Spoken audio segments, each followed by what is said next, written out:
News ரீடரா தன்னுடைய கெரியரை start பண்ணி சின்ன திரையிலும் என்ட்ரி கொடுத்து இப்ப நடிகை பிரபலமாக இருக்கவங்க தான் அனிதா சம்பத்.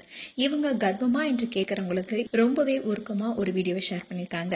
அந்த வீடியோ தான் இப்ப சோஷியல் மீடியால வைரல் வருது. நியூஸ் ரீடரா பல வருடங்களா பணியாற்றி வந்த அனிதா சம்பத் விஜய் டிவில பிக் பாஸ் நிகழ்ச்சி மூலமா பிரபலமானாங்க. ஆரம்பத்திலே அனிதா சம்பத்துக்குன்னு அதிகமான ஃபேன்ஸ் ஃபாலோவர்ஸ் இருந்தாங்க. அந்நிகழ்ச்சி தொடங்கினதுக்கு அப்புறமா அனிதா சம்பத் அந்த நிகழ்ச்சியில ஆரம்பத்துல சுரேஷ் சக்கரவர்த்தியோட சண்டை போட்டது பெரிய அளவுல பேசும் பொருளானுச்சு.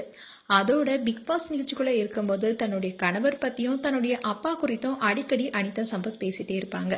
அதை பார்த்த ஃபேன்ஸுக்கு சலிப்பு ஏற்படுத்தியிருந்தாலும் ஒரு சிலர் அவங்களுடைய காதலை பாராட்டிட்டு வந்தாங்க. பல இடங்கள்ல தன்னுடைய கஷ்டப்பட்ட காலங்களை அனிதா சம்பத் சொல்லியிருக்காங்க. பிக் பாஸ் நிகழ்ச்சியில இருந்து வெளியே வந்ததுமே அனிதா நிஜ வாழ்க்கையில பெரிய அதிர்ச்சியை சந்திச்சாங்க. அவங்க அப்பா பெங்களூருக்கு சாய்பாபா தரிசனத்துக்காக போயிருந்தாரு. அப்போ ட்ரெயின்ல வரும்போது மாரடைப்பால ட்ரெயின்லயே உயிரிழந்தாரு. இந்த செய்தி அனிதா சம்பத்துக்கு பெரிய அளவுல அதிர்ச்சி கொடுத்தது. அந்த சோகத்துல இருந்து இன்னும் என்னால வெளியே வர முடியலன்னு பல இடத்துல அனிதா சம்பத் சொல்லியிருக்காங்க. அதே நேரத்துல தன்னுடைய வேலையில கவனம் செலுத்திட்டு வராங்க. ஆரம்ப காலகட்டத்துல இவங்க எவ்வளவு கஷ்டப்பட்டிருந்தாலும் இப்போ அவங்களுடைய உழைப்பால உயர்ந்திருக்காங்க. அனிதா அப்பாவுடைய ஆசைக்காக புது வீடு கட்டினாங்க. இதை தொடர்ந்து இரண்டாவதாவும் ஒரு வீடு கட்டினாங்க. அவங்களுடைய வீட்டுடைய கிரகப்பிரவேச வீடியோஸை ரீசெண்டா கூட போஸ்ட் பண்ணியிருந்தாங்க. அதோட இந்த வளர்ச்சி உங்களுடைய அன்பு இல்லாம கிடைச்சிருக்காதுன்னு சொல்லியிருந்தாங்க. அனிதா சம்பத்துக்கு 2019 திருமணம் ஆச்சு. திருமணம் நடந்து கிட்டத்தட்ட 5 வருடங்களுக்கு மேல ஆகிட்டு வருது.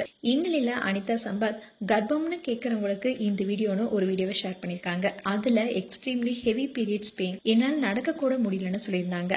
அதோட அவங்களுடைய கணவர் ரொம்பவே கேரிங்கா பாத்துக்கிறதாவும் அதை வெளிப்படுத்துற மாதிரி என் நெஞ்சிலே பாரம் உனக்காகவே நானும் என்ற பாடல பேக்ரவுண்ட்ல பிளே பண்ணியிருந்தாங்க. அதோட அந்த வீடியோல நாட் தட் மென்ஸ்ட்ருவல் ஃபேஸ் தொப்பைன்னு ஃபீல் பண்ணி நான் பிரெக்னண்டா இல்லைன்னு ரியாக்ஷன் மூலமா சொல்லியிருக்காங்க. அதை பார்த்த ஃபேன்ஸ் எல்லாருமே பீரியட் பெயினா உங்களை பார்த்துக்கோங்க, இக்னோர் பண்ணாதீங்க, சீக்கிரமா பிளான் பண்ணுங்கன்னு சொன்னாங்க. அதுக்கு அனிதா பீரியட்ஸ் எப்போதுமே எனக்கு பவ் தான் கொடுக்குதுன்னு சோகமா ரிப்ளை பண்ணியிருந்தாங்க. சிலர் பிரபா உங்களை ரொம்பவே கேரிங்கா பாத்துக்கிறாரு, கண்டிப்பா உங்களுக்கு பேபி பிறக்கும்னு சொல்லிட்டு வராங்க. அதுக்கு அனிதா தேங்க்ஸ்னு பலருக்கும் கமெண்ட் செக்ஷன்ல ரிப்ளை பண்ணிட்டு வராங்க. மேலும் அனிதா சம்பத் குறித்து உங்களுடைய கருத்துக்களை கமெண்ட் செக்ஷன் சொல்லுங்க. இது போன்ற வீடியோஸை பார்க்க நியூஸ் தமிழ் சேனலை சப்ஸ்கிரைப் பண்ணுங்க. மறக்காம நோட்டிபிகேஷன் பட்டனை கிளிக் பண்ணுங்க.